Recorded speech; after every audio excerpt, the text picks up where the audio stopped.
الحمد لله والصلاة والسلام على رسول الله أما بعد فمرحبا بكم جميعا. Bienvenue à tous. Les louanges reviennent de droit à Allah et là je salue son messager. On continue donc la lecture du tafsir du Cheikh As-Sa'di rahimahullah. On a donc entamé la dernière fois Surat Al-Isra, également nommée Surat Bani Israël. On avait donc lu les premiers versets et leur explication.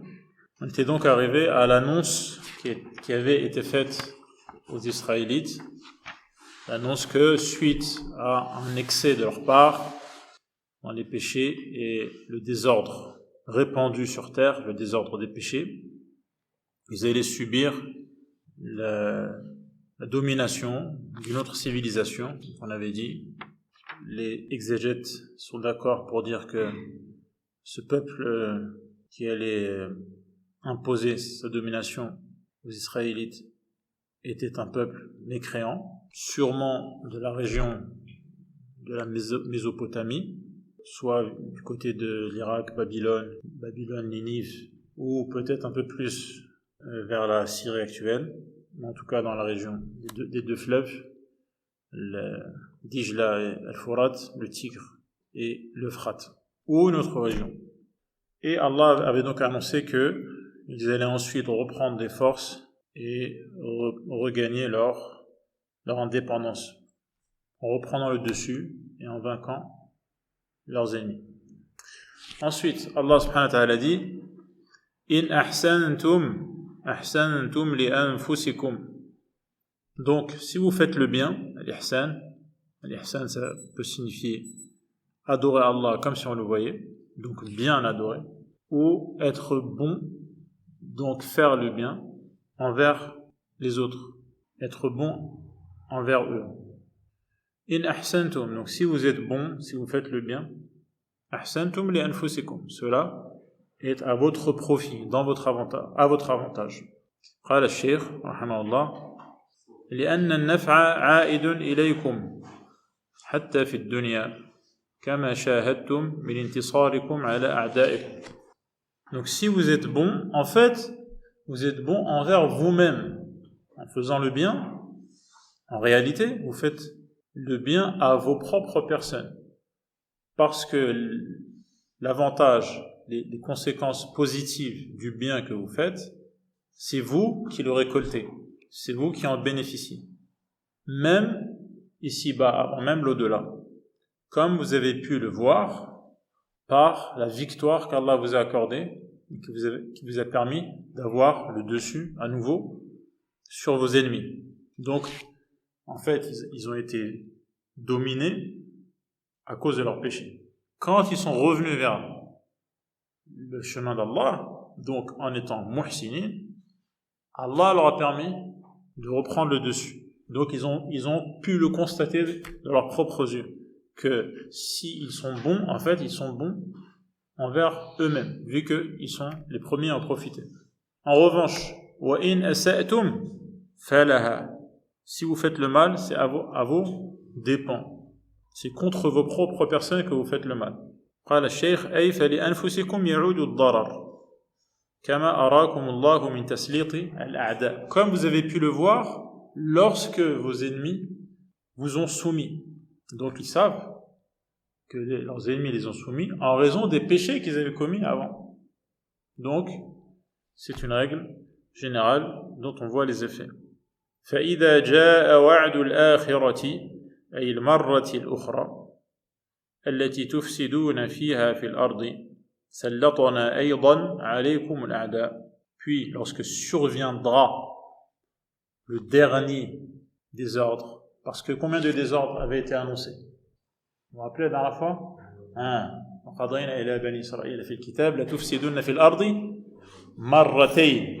Donc la première, on en a parlé, ils ont été vaincus, ensuite ils sont redevenus vainqueurs, et là il y a la règle qui explique la dynamique de l'histoire, où il y a des vainqueurs, des vaincus, il y a des causes derrière, des causes qui font que un peuple domine, il y a des causes qui font que ce même peuple se retrouve au fil de l'histoire dominé, d'accord, qui est résumé dans le verset. Après avoir décrit l'événement, il y a l'explication. Ensuite, Allah parle du deuxième événement. Le deuxième événement, Al-Akhirah, qui est ici le deuxième, le dernier des deux événements, donc le deuxième. Lorsque cela aura lieu, lorsque vous allez à nouveau semer le désordre par vos péchés, donc Al-Ifsad fil ard, à nouveau Allah va permettre aux ennemis de ce peuple de les soumettre et de les humilier. Liyasu'u wujuhakum.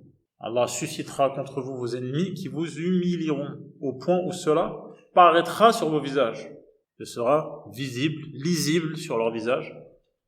Quoi? Les traces de l'humiliation subies par la domination des ennemis.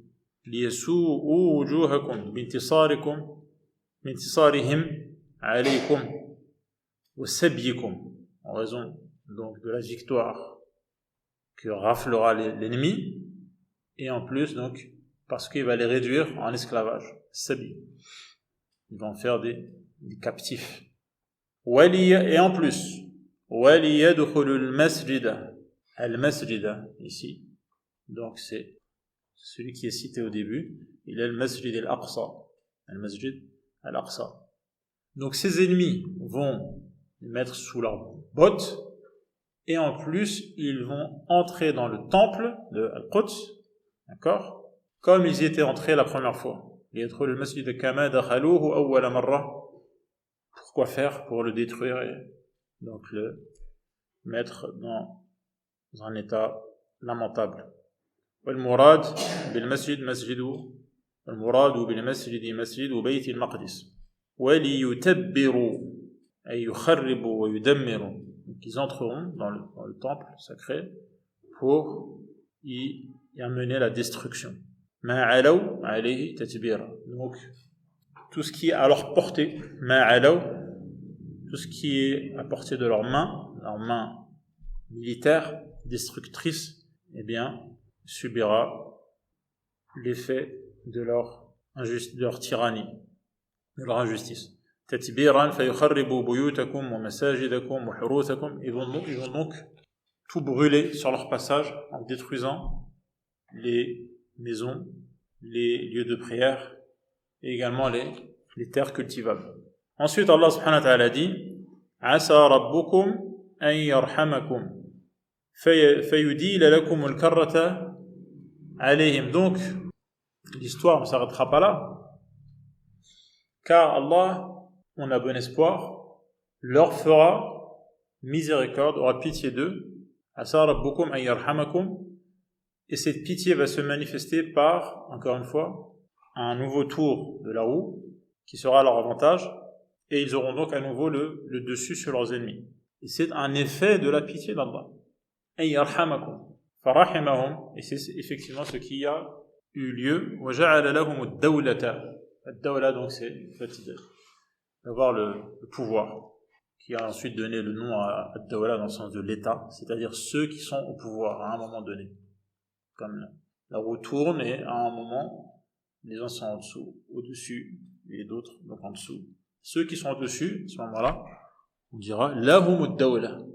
Tilka al-ayyam nudawiluha bayna an-nas. Ça tourne, donc à un moment, les uns sont au-dessus, et à un autre moment, ce sont les autres. Ceux qui sont au-dessus, on dira à leur sujet lahum ad-dawla wa tawa'adahum 'ala al-ma'asi farahimahum wa ja'ala lahum ad-dawlata wa tawa'adahum 'ala al-ma'asi. Donc Allah a eu pitié d'eux, leur a permis d'avoir le dessus à nouveau tout en les menaçant.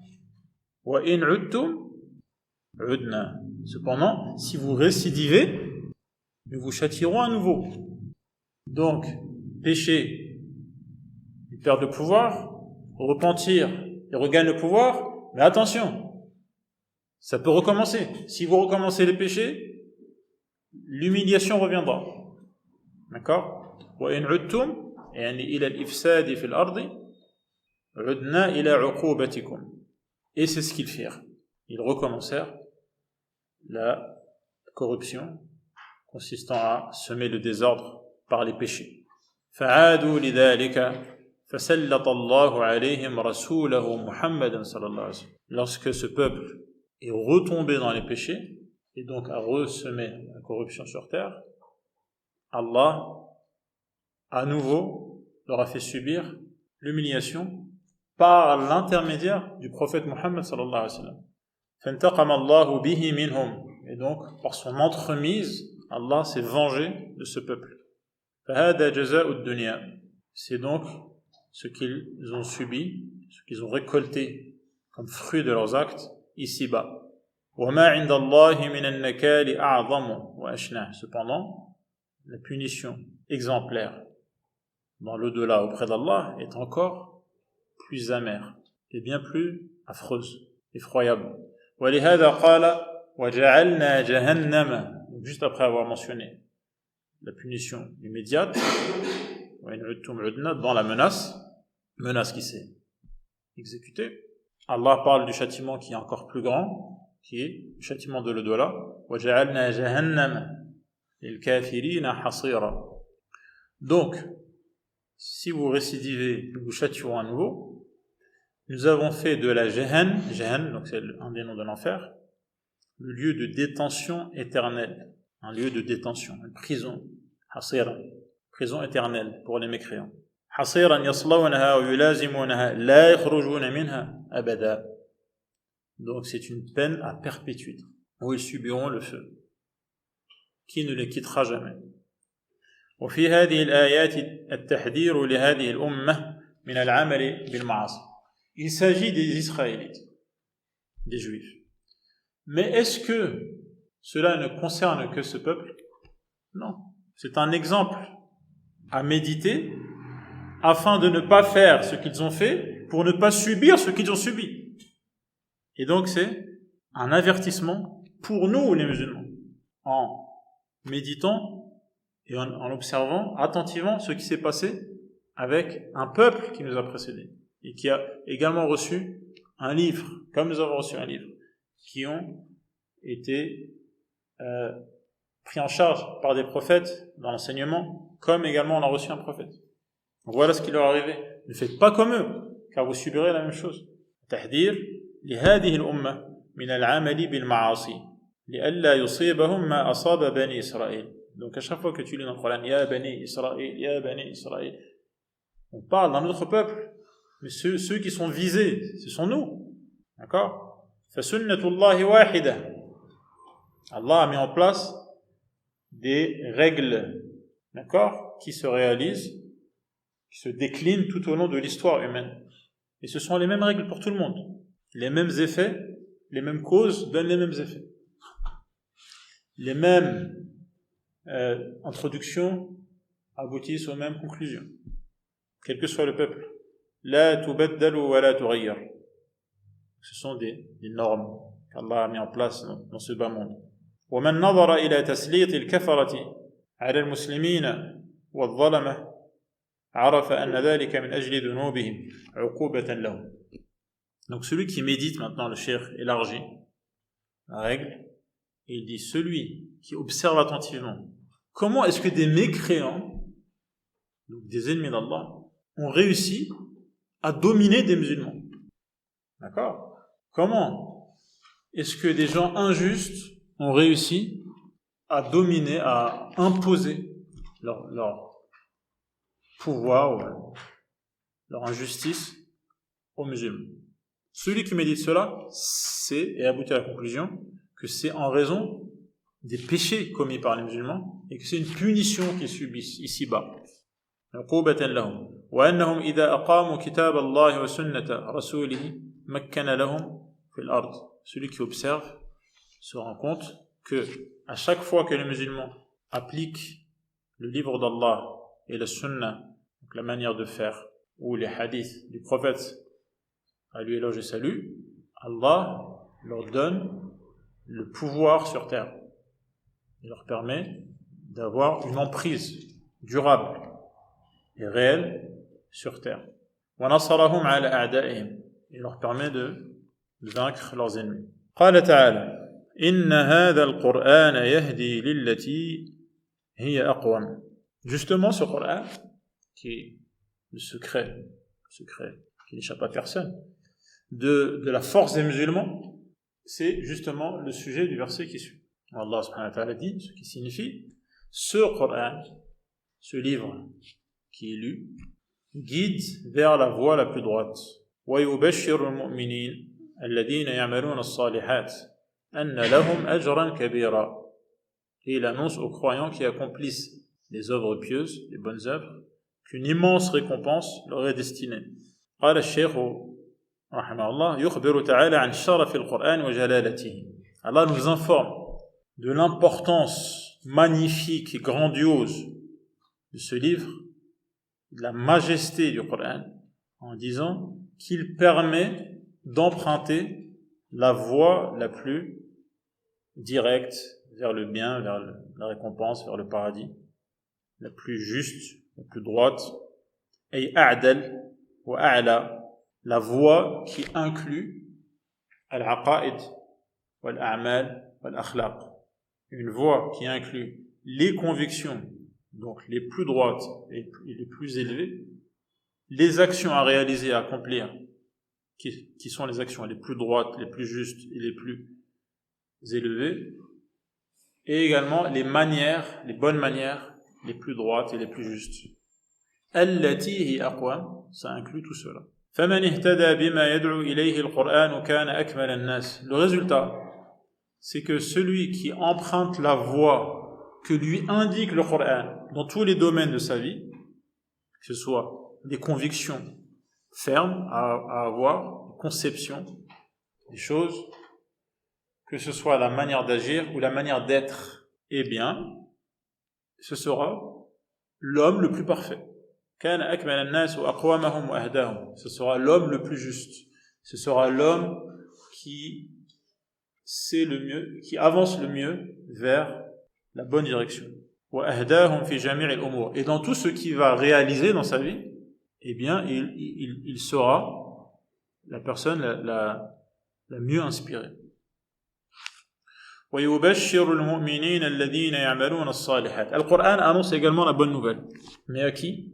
À ceux qui agissent convenablement en réalisant les bonnes actions. الَّذِينَ يَعْمَلُونَ الصَّالِحَاتِ. Bonne nouvelle parce qu'il leur annonce une énorme récompense. Donc, يَعْمَلُونَ الصَّالِحَاتِ, c'est-à-dire qu'ils réalisent les actions obligatoires ou recommandées. من الواجبات والسنن. وأن لهم أجرا كبيرا أعده الله لهم في دار كرامته لا يعلم وصفه إلا هو. Une énorme récompense qu'Allah a réservée, a préparée à ces gens-là dans le pays de l'honneur réservé à ses alliés. Quelle est la description de cette récompense grandiose? Seul Allah la connaît réellement. وَأَنَّ الَّذِينَ لَا يُؤْمِنُونَ بِالْآخِرَةِ أَعْتَدْنَا لَهُمْ عَذَابًا أَلِيمًا. Également, le Coran annonce que Allah a préparé un châtiment douloureux à ceux qui ne croient pas en l'au-delà. فَالْقُرْآنُ مُشْتَمِلٌ عَلَى الْبِشَارَةِ وَالنِّذَارَةِ. Donc le Coran inclut les bonnes nouvelles annoncées et également les avertissements. وَذِكْرِ الْأَسْبَابِ الَّتِي تُنَالُ بِهَا الْبِشَارَةِ. Et ensuite, وَالَّتِي تُسْتَحَقُّ بِهَا النِّذَارَةِ.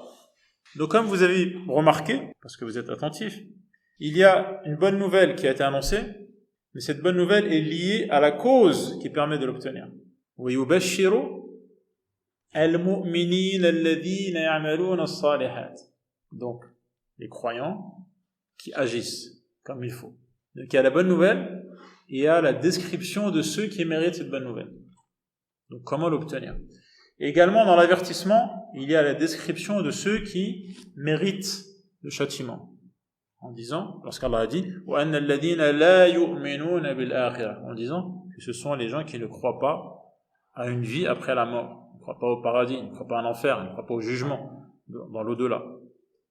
Donc c'est cela justement la cause par laquelle ils méritent l'avertissement. D'accord? فقال نعم مشتمل على ذكر الأسباب التي تنال بها البشارة وهو الإيمان والعمل الصالح والتي تستحق بها النذارة وهو ضد ذلك. Donc le contraire de la foi et des bonnes actions. c'est ce qui attire la punition contre laquelle on est mis en garde. قال تعالى ويدعو الإنسان بالشر دعاءه بالخير وكان الإنسان عجولا. L'homme invoque, il fait des du'a, invoque en demandant le mal comme il demande le bien, car l'homme est de nature hâtif, quelqu'un qui est trop pressé, il veut toujours obtenir les choses rapidement. Ajoul, al-ajala, c'est la précipitation, al-ajala min ash-shaytan, comme dans le hadith. قال الشيخ وهذا من جهل الإنسان وعجلته. Donc là on a un exemple de l'ignorance liée à la nature humaine, toujours pressée. حيث يدعو على نفسه وأولاده بالشر عند الغضب. Un des exemples de cet être humain qui répond à sa nature, c'est que quand il se met en colère, il fait des invocations contre lui-même et contre ses enfants. Il fait des du'a contre eux. ويبادر بذلك الدعاء كما يبادر بالدعاء في الخير. Et il se précipite, il s'empresse d'invoquer contre eux de la même manière qu'il s'empresse d'invoquer favorablement dans les autres occasions, autres que pendant la colère. ولكن الله من لطفه يستجيب له في الخير ولا يستجيب له بالشر. Cependant, Allah a pitié des humains et les entoure de sa délicatesse, l'utf, si bien qu'il ne répond pas à leurs invocations lorsqu'ils invoquent par le mal, où ils demandent qu'un malheur les frappe. Il ne répond que lorsque l'invocation, le dua est favorable, en leur faveur. وَلَوْ يُعَجِّلُ اللَّهُ لِلنَّاسِ الشَّرَّ اسْتِعْجَالَهُم بِالْخَيْرِ لَقُضِيَ إِلَيْهِمْ أَجَلَهُم. Comme cela est mentionné dans un autre verset. Car sinon, si Allah répondait à toutes les invocations, même celles qui sont malheureuses, eh bien, l'être humain aurait péri et aurait quitté rapidement ce bas monde. قال تعالى وجعلنا الليل والنهار آيتين. Nous avons fait de la nuit et du jour deux signes. آيتين, donc un signe, ça signifie quelque chose. Signe signifie. Ça indique quelque chose. Qu'est-ce que ça indique? La nuit et le jour. Ça indique quoi? دالتين على كمال قدرة الله. Cela indique la perfection du pouvoir d'Allah, qui est capable de faire passer de la nuit au jour et du jour à la nuit. Et la nuit elle-même et le jour lui-même sont des signes de ce qu'il est capable de faire. وَسَعَةِ رَحْمَتِهِ. Cela est également le signe de l'étendue de sa pitié. On avait vu ça dans Surat An-Nahl. L'être humain a besoin de ne pas se passer de cette alternance du jour et de la nuit. Non seulement l'être humain, mais également tout ce qui l'entoure sur cette planète. Donc le fait que ça existe, ça montre qu'Allah a pitié de nous. Et qu'il fait et met en place ce qui est pour nous, dans notre intérêt. وَأَنَّهُ الَّذِي لَا تَنْبَغِي الْعِبَادَةُ إِلَّا لَهُ. Et ça indique quoi également? Puisque c'est Allah qui fait cela, et il n'y a que lui qui fait cela, c'est donc lui qui est le seul à mériter d'être adoré. فَمَحَوْنَا آيَةَ اللَّيْلِ أي جعلناه مظلما للسكون فيه والراحة. Donc la nuit est un signe et Allah a rendu le signe de la nuit sombre, mahawna, afin que cette pénombre permette à l'être humain de se reposer, parce qu'il fait noir, il n'y a plus de lumière. Comme vous savez, donc cela a des effets sur le corps humain. Et la luminosité a des effets. Demandez aux médecins les détails. Mais ce qui met l'être humain en condition pour pouvoir se reposer, le fait que la nuit, il fait noir. وَجَعَلْنَا آيَةَ النَّهَارِ مُبْصِرَةً. Quant au signe du jour, Allah a fait en sorte qu'il soit lumineux, car justement, cette lumière va permettre à l'être humain qui se réveille de réaliser donc ses projets du jour.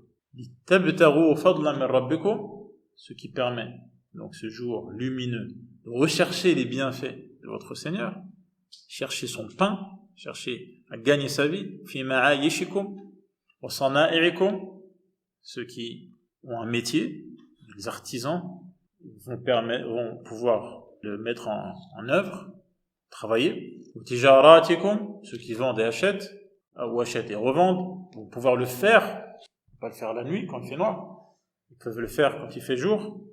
Wa asfarikum, ceux qui veulent voyager peuvent également le faire le jour. Wa li ta'lamu adad as-sinin wal hisab. Donc la nuit en elle-même a des avantages, le jour en lui-même a des avantages, et l'alternance des deux, c'est-à-dire le fait qu'ils se suivent sans relâche, va avoir également des effets positifs, qui sont وَلِتَعْلَمُوا بِتَوَالِ اللَّيْلِ وَالنَّهَارِ وَاخْتِلَافِ الْقَمَرِ. D'accord? Donc la nuit, il y a un signe dans le signe, la nuit est un signe, et dans cette nuit qui est un signe, il y a un signe qui est la couleur du signe, la lune. Le jour et la nuit s'alternent, et la lune également, chaque nuit a une forme différente. Il y a donc une alternance du jour et de la nuit, et dans la nuit elle-même, il y a une alternance qui concerne la lune. Et ces deux types d'alternance permettent à l'être humain de s'orienter, de pouvoir savoir où il en est au niveau du temps. Ce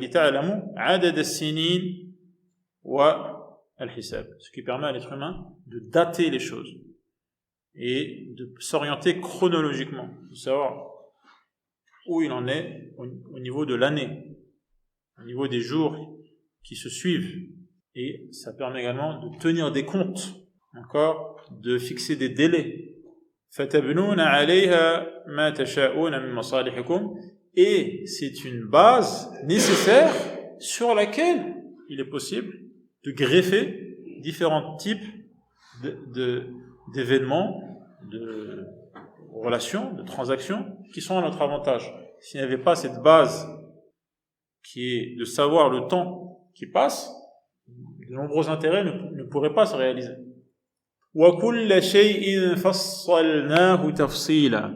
Donc, en rendant sombre celui de la nuit, le signe de la nuit, et lumineux celui du jour, afin que vous puissiez rechercher les bienfaits de votre Seigneur et connaître le nombre des années et le calcul du temps, nous avons exposé toutes choses de manière détaillée.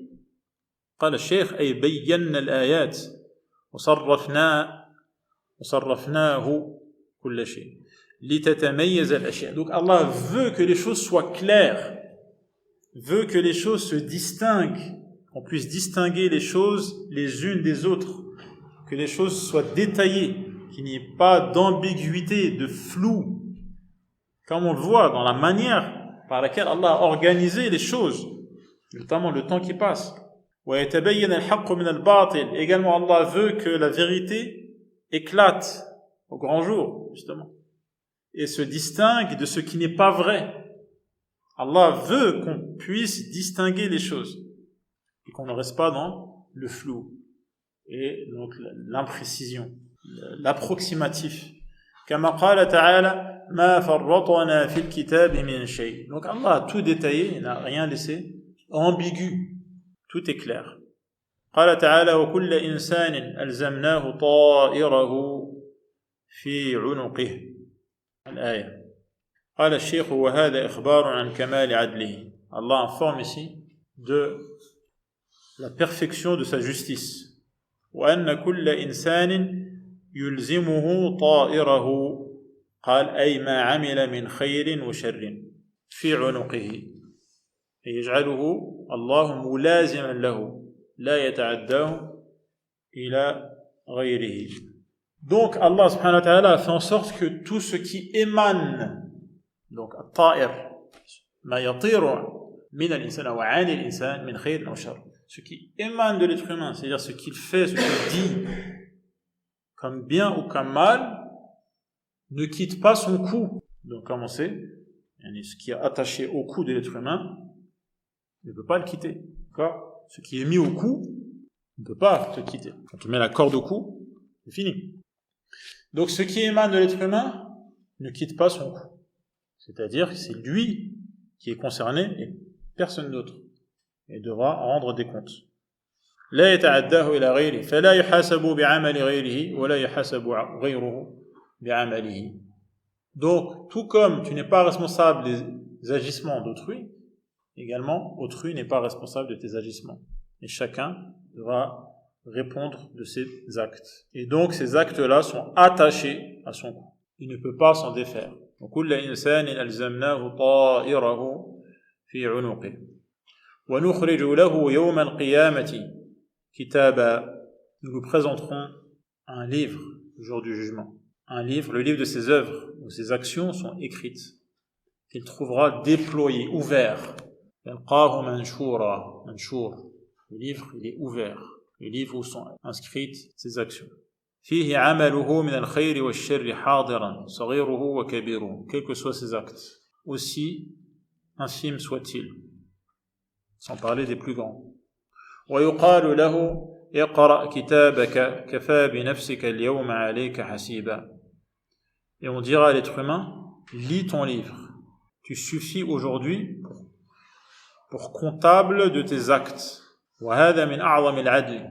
Il n'y a pas une justice plus équitable et plus évidente que celle-ci. Que l'être humain est son propre juge en lisant ses propres actions. من أعظم العدل والإنصاف أن يقال للعبد حاسب نفسك ليعرف ما عليه من الحق الموجب للعقاب, afin que lui-même constate la vérité de ce qu'il a fait et pour lequel, le cas échéant, il mérite d'être puni. قال تعالى من اهتدى فإنما يهتدي لنفسه ومن ضل فإنما يضل عليها. Quiconque se dirige sur la voie droite, من اهتدى, ne le fait que dans son propre intérêt. Quiconque s'égare, il se perd. ضل, ne s'égare qu'à son propre détriment. أي هداية كل أحد وضلاله لنفسه. Celui qui fait le bien ou celui qui fait le mal, celui qui se met sur la bonne voie, celui qui s'en écarte et se perd, quelle que soit sa situation, cela reviendra vers lui et cela le concernera finalement lui personnellement. لا يحمل أحد ذنب أحد. Personne ne portera les conséquences de ses actes, ne portera le fardeau de ses actes à sa place. Comme Allah a dit, ولا تزر وازرة وزر أخرى. Personne ne portera le fardeau des mauvaises actions, lourdes à porter. Personne ne le fera à sa place. ولا يدفع عنه مثقال ذرة من الشر والله تعالى أعدل العادلين. Personne ne portera les péchés d'un autre ou lui épargnera une parcelle de péché. والله تعالى أعدل العادلين وما كنا معذبين حتى نبعث رسولا. Et Allah est le plus grand des juges. Personne n'est plus juste que lui. C'est pour cela qu'il dit qu'il n'a jamais châtié un peuple sans lui avoir au préalable, c'est-à-dire avant le châtiment, envoyé un messager. Il envoie un messager qui dit ce qu'il y a à faire, ce qu'il faut éviter, qui annonce, qui avertit, qui montre les preuves, et ensuite, si ce peuple refuse, il subit la punition. Mais s'il n'a pas reçu de messager auparavant, il ne subit pas la punition. Ce qui montre la justice d'Allah, subhanahu wa ta'ala. Loin de lui tout défaut. Parmi les défauts, justement, il y a l'injustice. لا يعذب أحدا حتى تقوم عليه الحجة. C'est ce qu'on appelle قيام الحجة, c'est-à-dire qu'Allah a envoyé un messager, a fait descendre un livre, a montré les preuves qui ne laissent plus d'excuses valables. Ce qu'on appelle qiyam al-hujja. Comment? Bir-risala, en désignant, en missionnant un prophète, la preuve est établie. Et personne n'a plus d'excuses à présenter, excuses valables.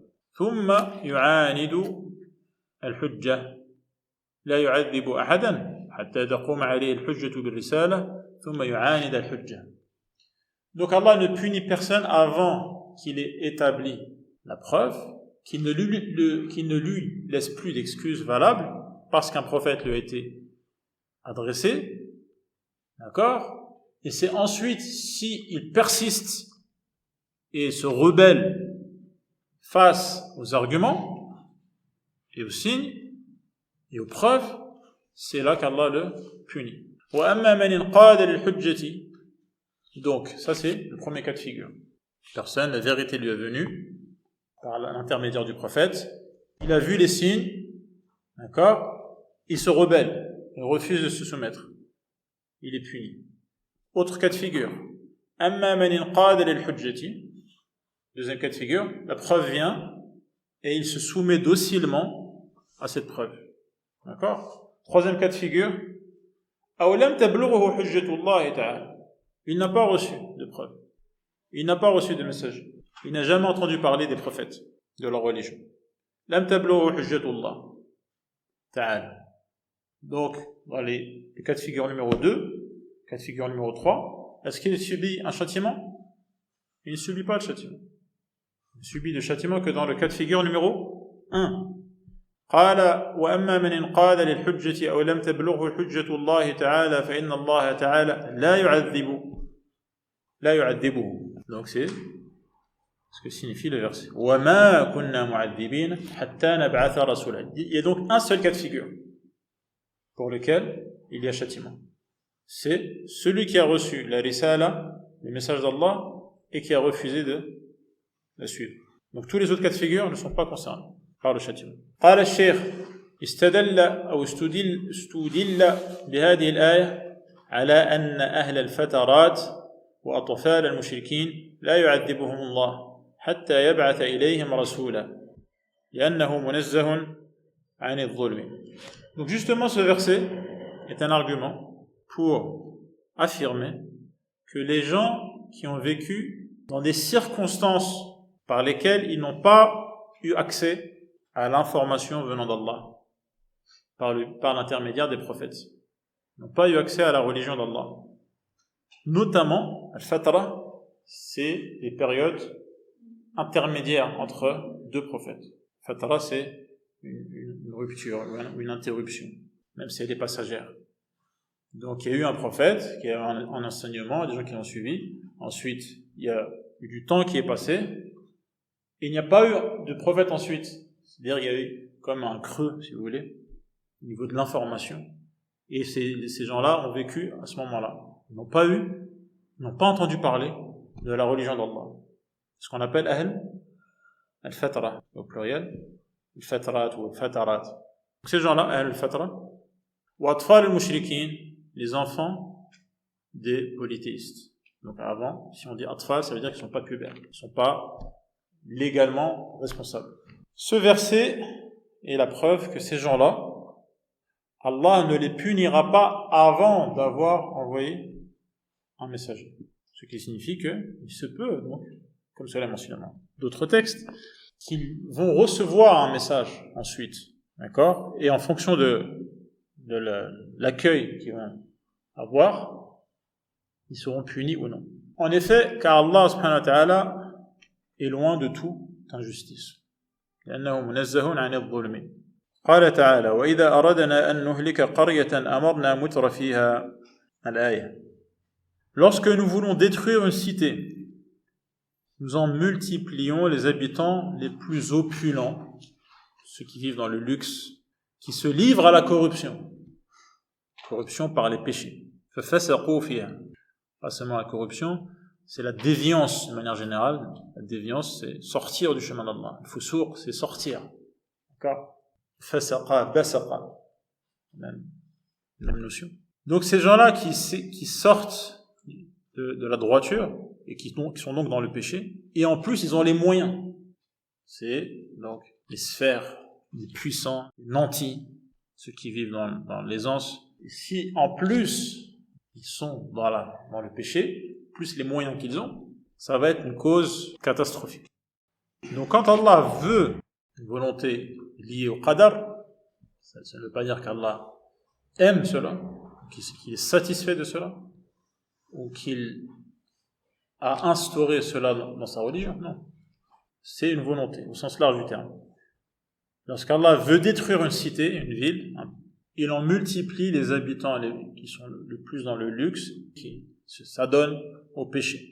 قال الشيخ يخبر تعالى أنه إذا أراد أن يهلك قرية من القرى الظالمة ويستأصلها بالعذاب, parce qu'Allah veut éradiquer en exterminant une ville injuste, qu'est-ce qu'il fait? أمر متر فيها أمرا قدريا ففسقوا فيها واشتد طغيانهم. Allah fait en sorte, parce qu'il décrète, que les gens aisés, les riches, commettent les péchés et atteignent des degrés exagérés dans le vice, qu'ils dépassent les limites et que ce soit trop, que ce soit quelque chose de démesuré.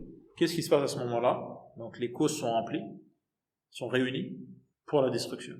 فحق عليها القول كلمة العذاب التي لا مرد لها, si bien que il mérite la parole de destruction, de châtiment. Et cette sentence se réalise alors et nous la détruisons entièrement. فدمرناها تدميرا, une destruction totale, massive. وهؤلاء أمم كثيرة أبادهم الله بالعذاب, comme Allah dit ensuite, وكم أهلكنا من القرون. Que de générations innombrables avons-nous décimé après Noé, après Nuh. D'accord? وكم أهلكنا. Donc nombreuses sont les peuplades, les générations qu'Allah a détruites من القرون من بعد نوح, après donc la période de Nuh, après les grandes inondations, le Toufan. وكفى بربك. Non. Comme qui par exemple? Ad, d'accord, Ad au sud de l'Arabie, Ad ou Iram, Thamoud au nord de l'Arabie, Qawm Lut un peu plus vers Jordanie actuelle, comme on avait déjà dit, وغيرهم, et d'autres peuples, ممن عاقبهم الله لما كثر بغيهم, au moment où leur injustice donc a atteint des proportions démesurées, c'est à ce moment-là que le châtiment s'est abattu. Au moment où leur mécréance donc a dépassé les bornes. أنزل الله بهم عقابه العظيم وكفى بربك بذنوب عباده خبيرا بصيرا. Ton Seigneur, pour connaître et voir les péchés de ses esclaves, suffit largement. فلا يخاف منه ظلما. Donc, il ne faut jamais avoir peur qu'Allah soit injuste envers nous. Car cela ne peut pas arriver. Car Allah voit parfaitement et sait parfaitement dans les détails les plus infimes ce que chacun mérite et la proportion qu'il mérite et quand il le mérite. وأنه يعاقبهم على ما عملوه على ما عملوه. Et il faut avoir pour conviction que la punition convient à l'acte et constitue ce que mérite cet acte et pas autre chose. قال تعالى من كان يريد العاجلة عجلنا له فيها ما نشاء لمن نريد. يخبر تعالى أن من كان يريد العاجلة, c'est la vie d'ici-bas, celle qui est présente, d'accord, et qui également est éphémère, parce que elle se termine rapidement. Ajila, d'accord. Celui qui désire la vie immédiate, al-ajila, dunya, al-qadiyatu za'ila, qui est en train de se consumer, de se terminer, alors même où nous sommes en train de parler et d'écouter. فعمل لها وسعى ونسي المبتدأ أو المنتهى. Donc celui dont la motivation concerne cette vie d'ici-bas, ce qu'il fait, ce qu'il met en place, ce qu'il projette, se limite à ce bas monde qui est en train de tourner la page. Si bien qu'il oublie le début et la fin. Il oublie qu'il y a un début et qu'il y a une fin. Ou qu'il oublie qu'il a été créé, donc il y a eu une création création, donc créateur qui est parfait, donc il ne fait rien en vain.